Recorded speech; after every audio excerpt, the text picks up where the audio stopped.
Morning light filtered through a canopy of spruce and birch, painting the dew-laden undergrowth with dappled patches of gold and shadow. Tobias Crane walked slowly along the winding path in Denali National Park, inhaling the crisp Alaskan air and pausing every so often to listen for the distant calls of wildlife. At 42 years old, Tobias carried with him a certain weariness, a testament to his years laboring as a field researcher in remote corners of the American wilderness. Yet nothing in his experience quite prepared him for the sight he would encounter that day: a tiny bear cub, huddled and whimpering, caught in a rusted steel trap. Tobias was no stranger to heartbreak. He had once found a doe, tangled in barbed wire, had held fledgling eagles in his arms when they'd fallen from precarious nests. But something about this bear cub struck him differently.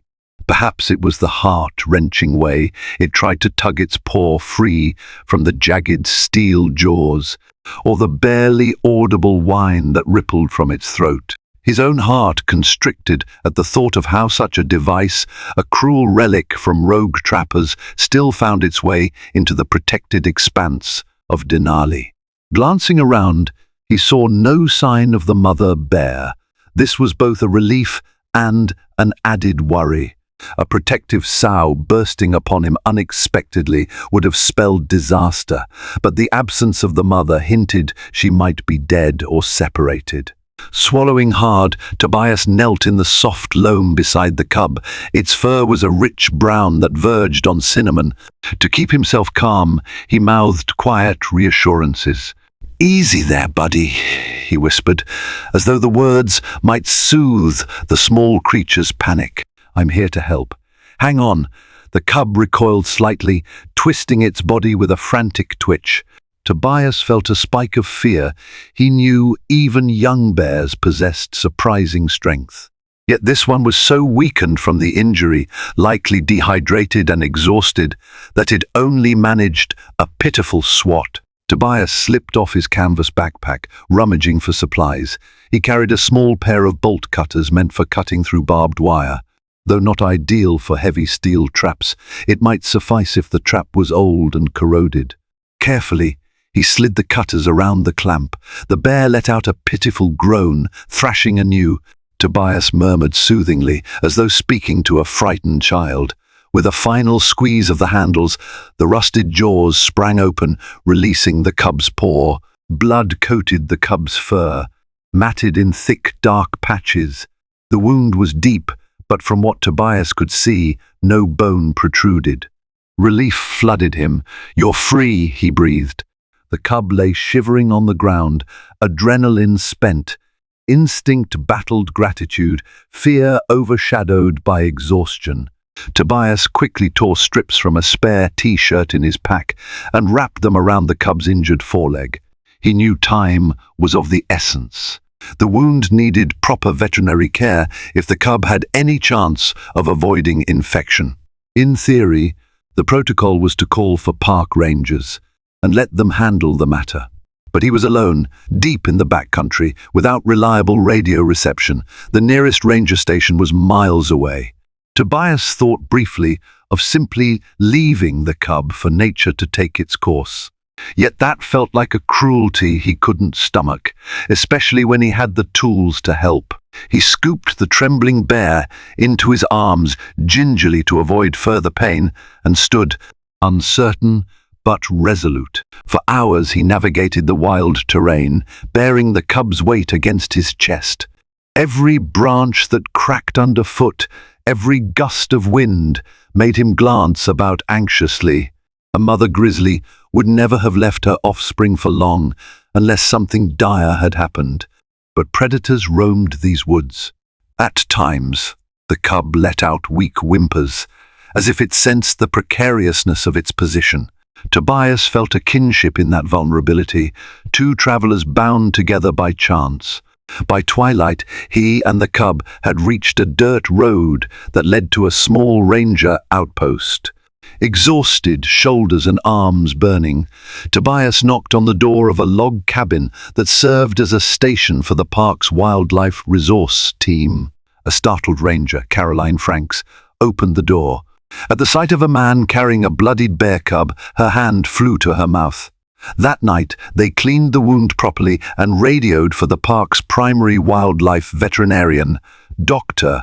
Janine Washburn, who drove in from a research station near Wonder Lake. Over the next few days, Dr. Washburn treated the cub in a makeshift enclosure behind the ranger station, administering antibiotics and regularly checking for signs of infection.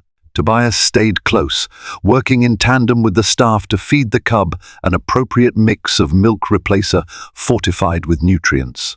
Each time he approached the small pen, the cub, still limping, pressed its nose to the chain link, letting out soft huffs. Something about that quiet connection moved Tobias. The other rangers noted the bond forming between man and beast, and, behind kindly smiles, teased Tobias about his little buddy. Yet there was a tangible sorrow to it as well, for they all knew the cub couldn't remain in captivity indefinitely. He needed a chance to rejoin the wild. Within a week, the cub's wound began to heal. He still limped, but each day his steps grew bolder. Park officials debated the best course of action, eventually deciding that Dr. Washburn would house the cub in a specialized rehabilitation facility on the outskirts of Denali until he grew strong enough to be released. If the mother remained missing, then once the cub reached a certain size, the staff would attempt a soft release in a remote area of the park, free from tourist traffic and danger. Tobias was granted permission to visit occasionally, but once the cub was weaned from human contact, he'd have to say goodbye for good. That was the hardest part, knowing that forging too tight a bond could hamper the cub's natural instincts, putting him at risk in the wild. On the final day before the cub was transported away, Tobias approached the makeshift enclosure under a salmon-colored dusk sky. The cub padded to the fence and rose up, front paws resting on the chain links. For a moment, Tobias just watched those wide, inquisitive eyes, tinted with the golden glow of the setting sun. Stooping down, he threaded his fingers through the fence. The cub licked his hand once, an intimate gesture that made Tobias's chest tighten. He whispered, "Stay safe out there." He had never spoken to a wild animal like this before, but it felt right, as though the cub might sense the weight of his words. Then, a park worker ushered the cub toward a waiting vehicle. The engine hummed, and just like that, the chapter of their time together ended. Years passed. Tobias returned to his work in Denali, surveying wolf populations, tagging caribou, guiding occasional wildlife tours for college students. He had no illusions about seeing that bear cub again. As Dr. Washburn explained, once bears are rehabilitated and return to the wild, they very rarely show themselves to humans, especially if the rehabilitation is done properly, limiting their exposure to people. The cub would have found his place among the deep forests and tundra valleys. Perhaps he roamed near the Toklat River or ascended the rugged slopes of the Alaska Range in search of salmon berries and fish-laden streams. Sometimes, late at night, when he woke from vivid dreams, Tobias wondered if that little bear had made it, if he had grown to be a formidable adult. Meanwhile, Tobias himself underwent changes. The streaks of grey in his hair thickened, lines of sun and worry etched deeper into his face. He found himself feeling an inexplicable ache for something new, a sense that life was moving forward without him fully understanding his purpose. Though he loved the wilderness, he found it lonely at times. Old friends had moved on to new careers, new cities. He occasionally considered leaving Denali for good, yet the park always called him back with its silent majesty, as if it had woven him into its tapestry. Then, one late autumn day, when the wind swept in colder, a curious event unraveled. Tobias had ventured to an old ranger station near Polychrome Pass to gather weather data from a monitoring device. It was a routine chore he'd done many times before. After collecting the data, he walked outside to find deepening twilight. The horizon blazed with orange and lavender streaks that faded into the shadowy silhouettes of towering peaks. An unsettling hush fell over the land. A sudden rustling sound made him freeze. His instincts sharpened. He turned, half expecting to see a moose or perhaps a lone wolf stepping out from the brush. Instead, to his astonishment, a fully grown brown bear emerged from behind a stand of skinny birches. It stood tall, at least 6.5 feet on its hind legs, powerful shoulders rolling beneath a lustrous coat. Tobias's heart thundered, all rational warnings echoing in his mind. Don't run. Don't make eye contact. Slowly back away. But then something about the bear's posture, the tilt of its head, halted Tobias in his tracks. The massive creature let out a short, guttural huff that sounded almost familiar. With cautious steps, it approached, muzzle parted in soft pants.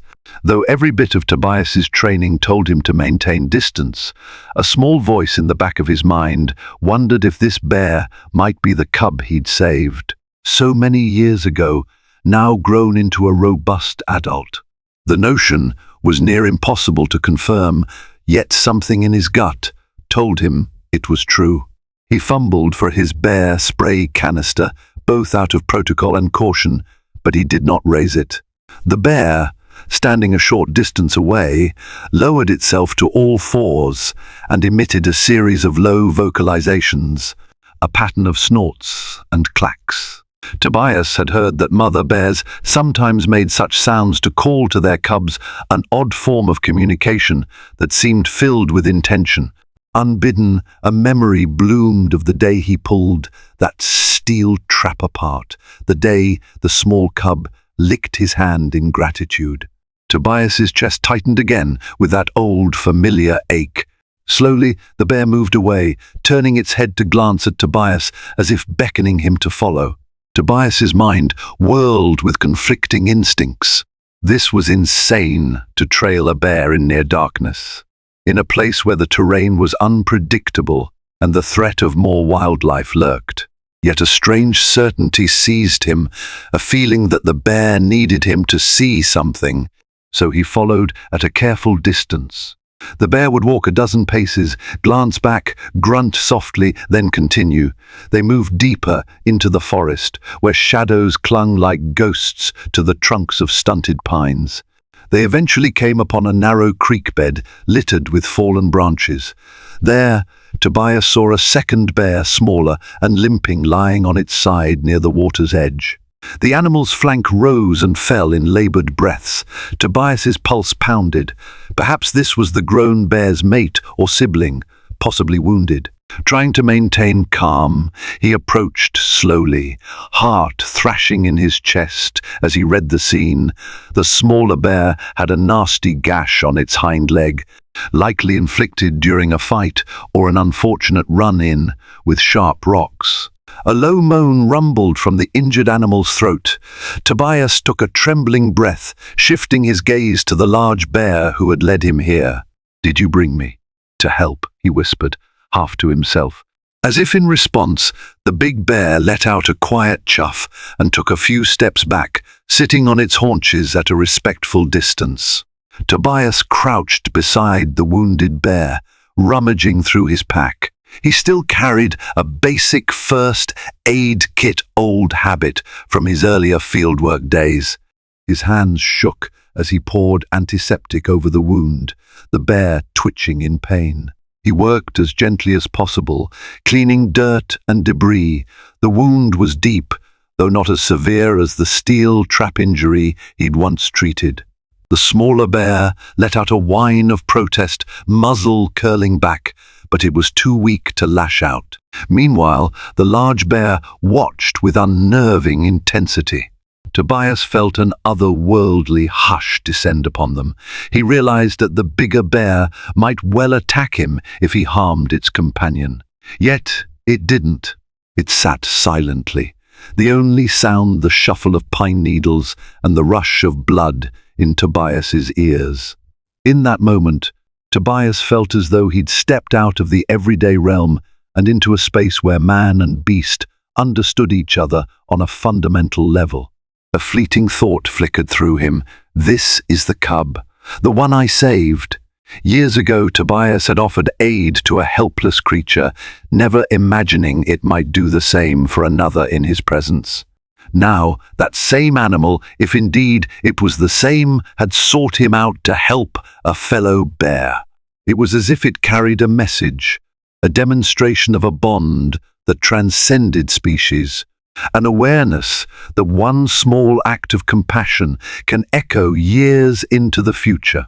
Working quickly, Tobias bound the wound with gauze from his kit. He pulled out a water bottle, trying to coax the injured bear to drink. A bit of water trickled down the bear's snout, and it flicked its tongue. Darkness cloaked the forest more fully now, and the wind's chill cut through Tobias's jacket. He worried about how to keep the wounded bear warm and protected from predators overnight.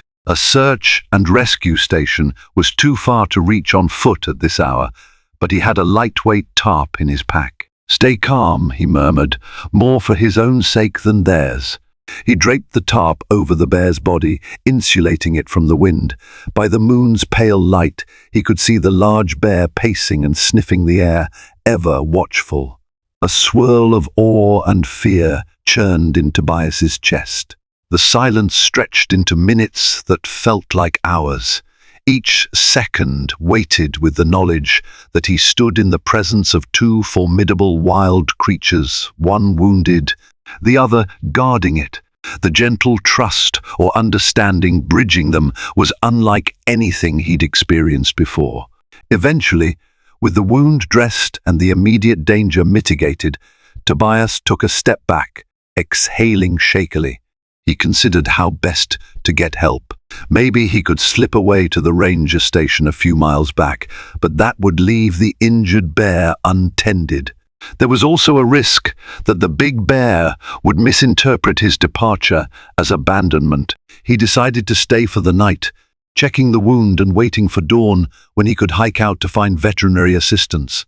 The large bear settled nearby, occasionally uttering a series of throaty murmurs.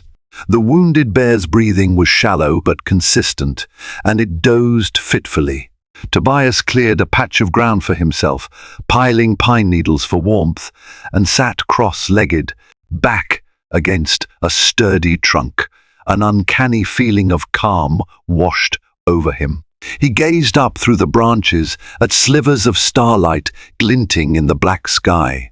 His mind spun with questions. How had the big bear known to find him? Could it recognize the person who once freed it? Or was it all a coincidence, an interplay of chance and the universal instincts of survival? In time, exhaustion claimed Tobias. He slept in brief, uneasy bursts. At one point, he dreamed of a cub licking his hand through chain-link fencing, while voices called his name from somewhere beyond the forest. In the dream, the cub grew into a towering silhouette, yet it didn't become monstrous or menacing. It radiated a quiet grace, as though returning some unspoken favor. When he jerked awake, dawn was a faint glow along the horizon. The forest was cold and silent, but the two bears remained where they had been, one sleeping, the other perched like a sentry. Tobias rose stiffly, wincing at the aches in his muscles. His breath steamed in the frigid air. The wounded bear stirred, tried to stand, but collapsed back down with a faint whine. The large bear let out a concerned rumble. Tobias knelt again, checking the bandage. Some blood had seeped through, though not excessively. "I need help," he muttered, glancing at the big bear as though it could understand. Then, slowly, he slung his pack over one shoulder. He began walking, fully aware that turning his back on a grizzly-sized bear was ordinarily a reckless move. But neither animal seemed threatened by his departure. A glance over his shoulder showed the big bear watching him with unwavering eyes, an inscrutable gaze that conveyed neither menace nor fear, but something else. Trust, understanding, It felt like a silent message, urging him to hurry, but also expressing gratitude. Tobias couldn't be sure. He picked up his pace, hiking swiftly toward the main trail that led back to the ranger station. It took over an hour before he reached a zone with enough signal to use his satellite phone. The rangers mobilized immediately upon hearing that 2 bears, 1 injured, were in need of assistance. A team arrived by late morning, bearing tranquilizer darts and emergency veterinary gear, prepared to handle a potential wildlife rescue. Tobias guided them back along the same route, worry pricking at him with every step. What if the bears had moved on? What if the wounded one hadn't survived the night? When they reached the creek bed, both bears remained there. The smaller one, still under the tarp, growled faintly in protest as the rangers approached, but it lacked the strength to resist. The larger bear stepped away, pacing by the water's edge. The team worked efficiently, darting the wounded bear to administer sedation so they could treat it properly. Dr. Washburn herself had come, arriving by helicopter. She knelt beside the tranquilized bear, setting to work cleaning and suturing the gash while the rangers stood watch. Tobias noticed the big bear circling at a distance, letting out low, anxious moans. Without thinking, Tobias moved a few steps closer, speaking softly. The bear stilled, as if recognizing his voice. Tobias could hardly believe it. Dr. Washburn glanced over, brows raised in awe. Perhaps she suspected this might be the same cub they'd once rehabilitated. Yet in these circumstances, there was no way to be certain, unless it had a unique scar or microchip. The possibility hung in the air like an unspoken truth. When the procedure was done, the rangers discussed transporting the smaller bear to the rehab facility, at least until the wound showed improvement. Tobias's heart panged, recalling that day years ago. Another bear, another wound, another chance for healing. But there was more to it this time. The remarkable notion that this grown bear had come to him for help, almost as if repaying a debt or trusting a friend. The shocking message was not one of words, but of unmistakable intent. Sometimes empathy is recognized across the boundaries of language and species. They carefully loaded the sedated bear into a transport crate, the helicopter's rotor blades whirring overhead.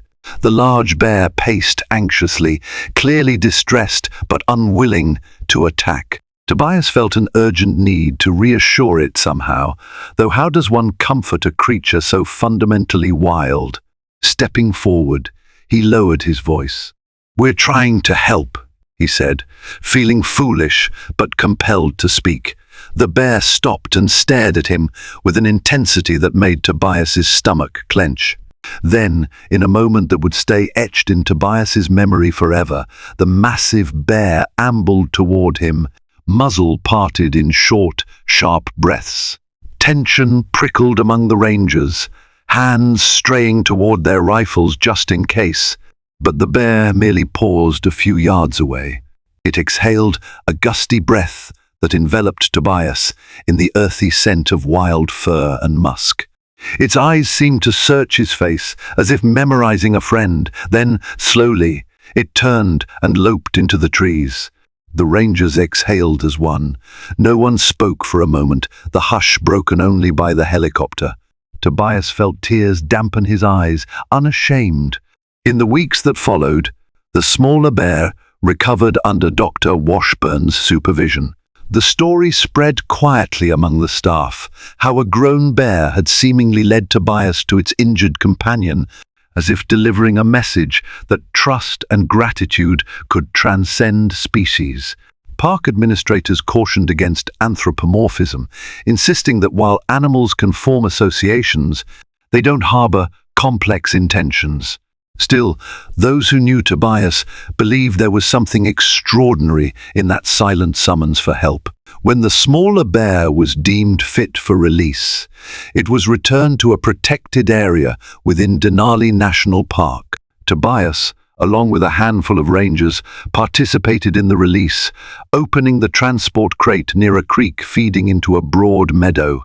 The bear trotted out, blinking at the open expanse. For a moment it gazed at the humans, perhaps recognizing them from the rescue. Then it meandered into the forest, free once more. A hush settled over the group, reminiscent of that day so long ago when Tobias had released the bear cub he'd rescued from the steel trap. This time, though, he felt a deeper sense of connection. Over the course of his life, he had learned that nature was both savage and tender. A single act, such as prying open the jaws of a trap, could resonate through the years in unexpected ways. He had once saved a cub that might have died without intervention. Perhaps that cub now roamed Denali, thriving despite the odds.